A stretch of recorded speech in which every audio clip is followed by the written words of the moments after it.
How you guys doing? Good. Well, guys, I was born this way, and there's no medical reason why that happened. My brother and my sister were born with arms and legs, and sometimes in life, things happen that don't make sense. My doctors never thought that I'd be able to walk, and today, I'm walking. I'm from Australia. Anybody one day want to go to Australia? It's such a cool place.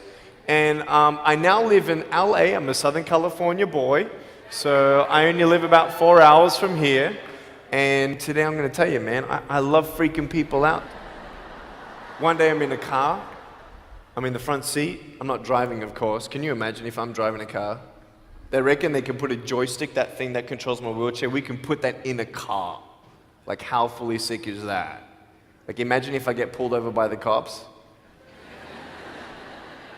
Can I have your driver's license, please? Yeah, but it's over there, you're gonna have to get it. Imagine if I'm in big trouble. Put your hands up! Get out of your car!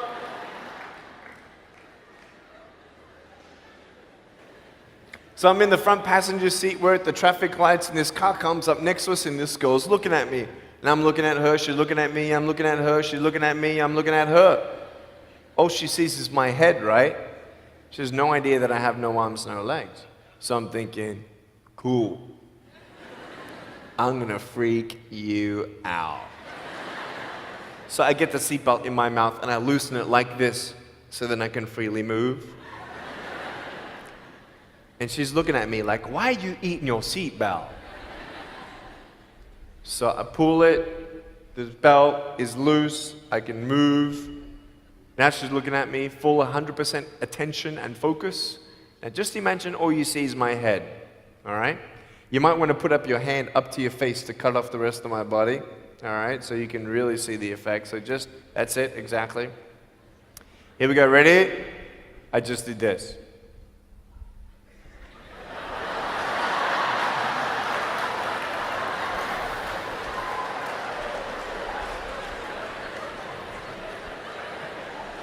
And her face, man, she was like, she nearly ran the red light, man. It was so good. My parents always said, Nick, you don't know what you can achieve until you try it. And the doctors looked at me and said, he's not going to walk, he's not going to go to school, he's not going to do anything in his life.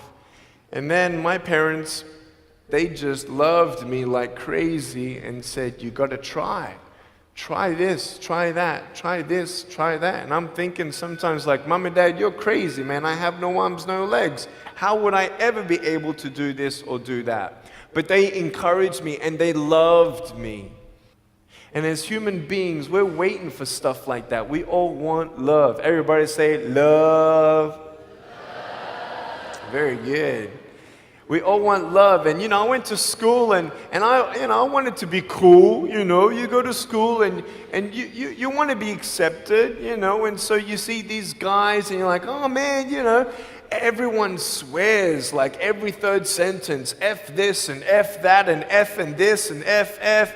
Like what? Like they think they're cool, And so I'm thinking, man, maybe I need to be like them to be cool. And then you compare each other with how we look, and I wish I was smarter, I wish I was taller, I wish I was shorter, I wish I was more popular, I wish I did this, I wish I didn't have that. I wish my life was different. That was me when I was about 8 years old. I looked at myself and I looked at everybody else, and everyone else had more than me. And I'm asking, why? Why me? Have you ever asked the why me questions, but get nowhere? If I had no answers from the doctors, and if I had no answers from my parents, I still have a choice every day in my life to keep going or give up. You see this book up here? This is my favorite book in the whole wide world. This is my favorite book, the Bible. And here I am.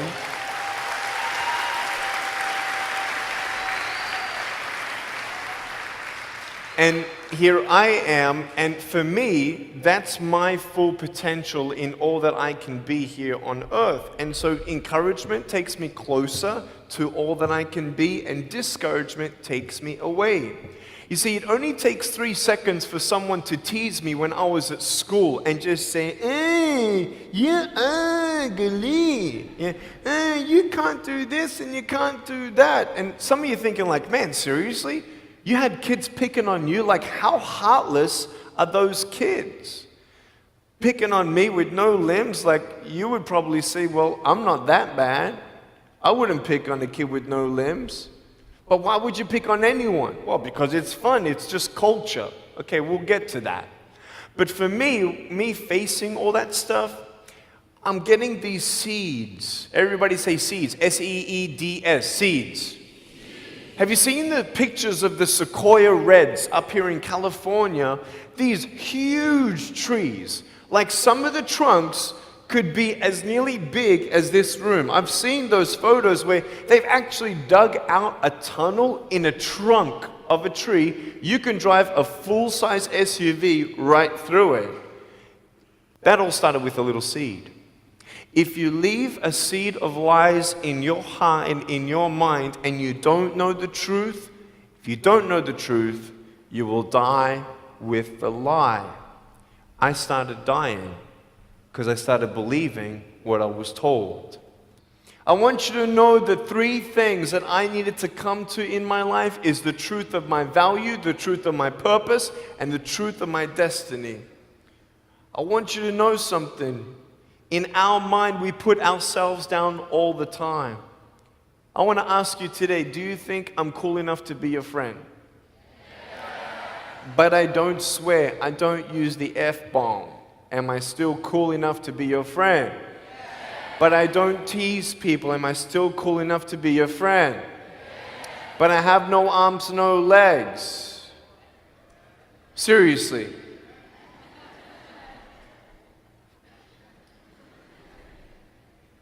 You would be my friend even though I have no arms, no legs. So you're telling me it actually doesn't matter, right?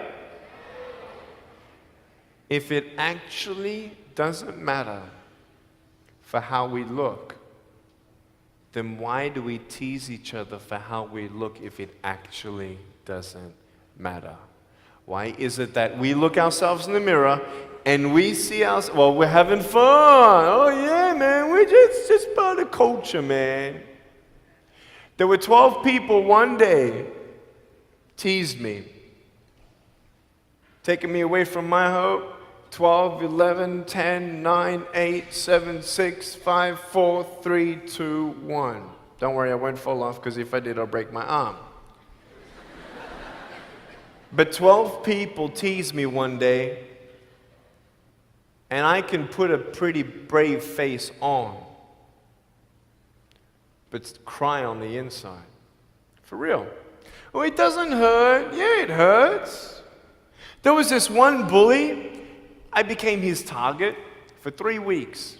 And every time I go by him, I was 13, he was 17. I was in my chair. I'm only 4'9" in my other chair, my old chair. He's like 6 something, so he's huge, right? So I'm looking up at him, and every time I go by him, he's like, hey, there's Nick. He has no... And you can imagine what he said. And I'm like, what's his problem, man? So I tried to avoid him, and I was so embarrassed. He would say it really loud, and everybody would be looking, and some would be laughing. I'm like, what is this guy's problem, man? So one day, after 3 weeks, I went up to him, and I said, hey. He's like, hey. I said, can you please stop it? He said, stop what? I said, stop teasing me. He said, what are you talking about? I said, every time I walk by, you say that stuff. He's like, what stuff? He didn't know how to take me on. So I'm looking at him and said, nah, man. Every time I walk by, you say exactly this, and I want you to stop. I forgive you, but stop it. He's like, oh, is that hurting you? Now, I could have said, nah. Or I could have said, yeah. It takes a level of humility to actually say, actually, I don't like that. It's killing me. And I said, yeah, it's hurting me. He said, all right, I'm sorry, man. I was just, playing around. He said, give me a hug. He said, what? I said, give me a hug. He was like, all right. So I gave him a hug. I'm a hugging machine. We made the Guinness Book of World Records. 1,749 hugs in 1 year. We did it last year. My arms fell off, all right? The scary thing about hugging so many people is that anyone can just pick me up and take me home, all right? Like, what am I gonna do? Like, hit him or something? It's like, pretty mean headbutt, right? I want you to know that you might be playing around. I could pretty much say that 98% of you have teased someone in your life. I tried to commit suicide because of people who thought they were having fun, not knowing the hell that I was going through. The people you're teasing, what if the person you're teasing is the person who's thinking of committing suicide?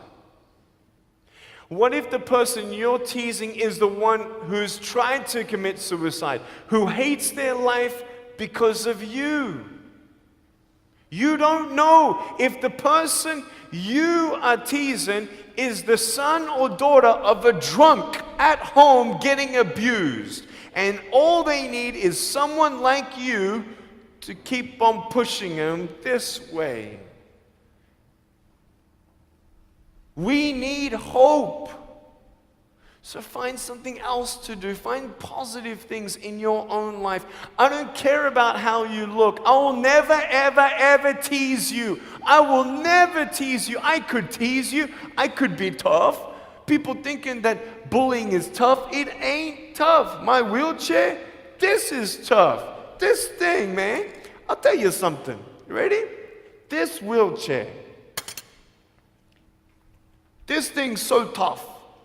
When my friend built this for me, he said, you're gonna love it. I said, what, does it go fast? He said, no, but it's tough. And I said, well, what do you mean? He said, you'll find out.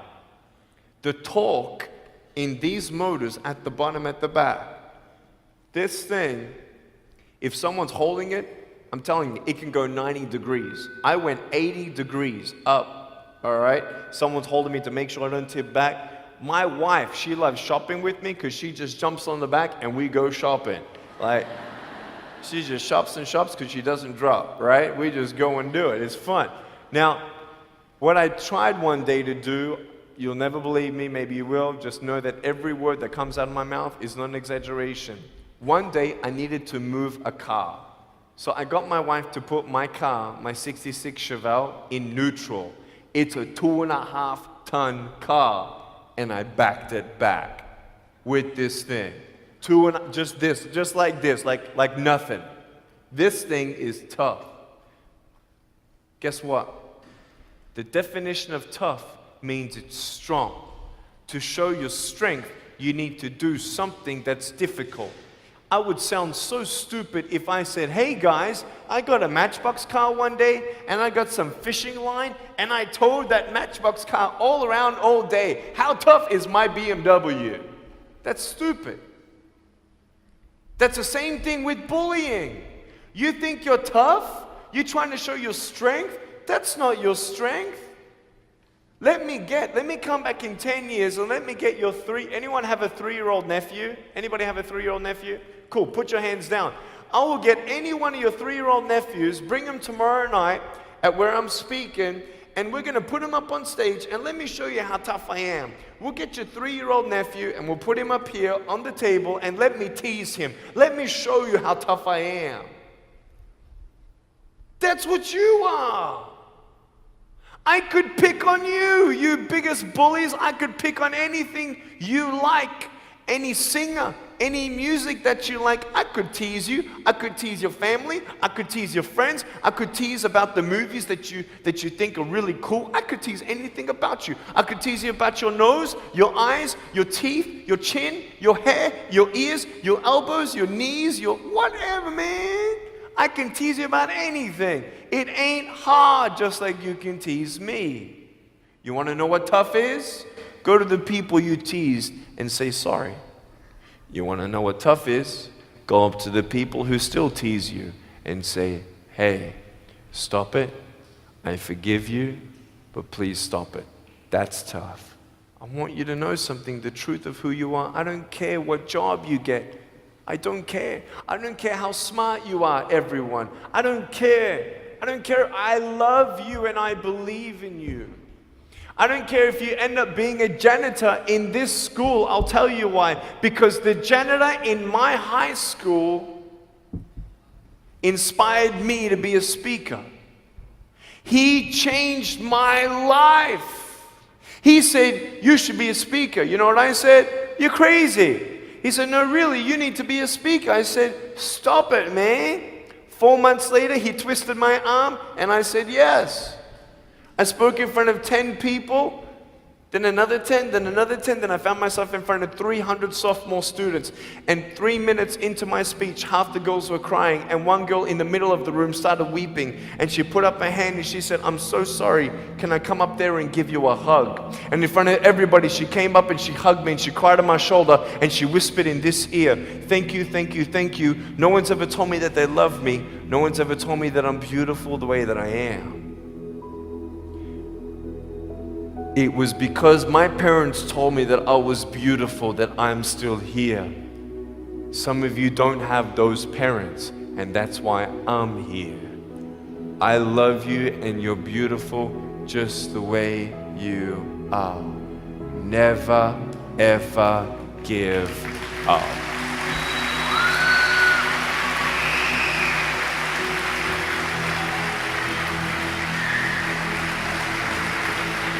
How many schools do you think that I spoke to actually stopped bullying altogether? Okay. Whoever said one, you were correct. One school out of 600, I got a letter from the headmaster, and he said, Nick, you forever changed our school, blah, blah, blah. We haven't seen any bullies pick on anybody for 8 months straight. We don't know what happened, but in the best words that I can describe, there's just a new thought in the air that it just ain't cool anymore. It just ain't cool. I want to ask you, what are you going to do? Are you going to continue on at the risk of knowing that in each section, this section right here, 5 people are already trying to commit suicide? That section there, 5 people. When you extrapolate it out, what if the person you're teasing is one of those, and you have no idea? Would you find something else to do? So, the change is up to you. If you want to see more love in your school, be love. If 50% of the school come together and say, you know what, it just ain't cool anymore, the people who think it's still cool, every time they look down upon you, I want you to imagine my face looking at you. Because I'm telling you, everyone you're teasing is my brother and my sister. And you're my brother and you're my sister. And I'm asking you to stop. Love yourself a bit more. Love each other a lot more.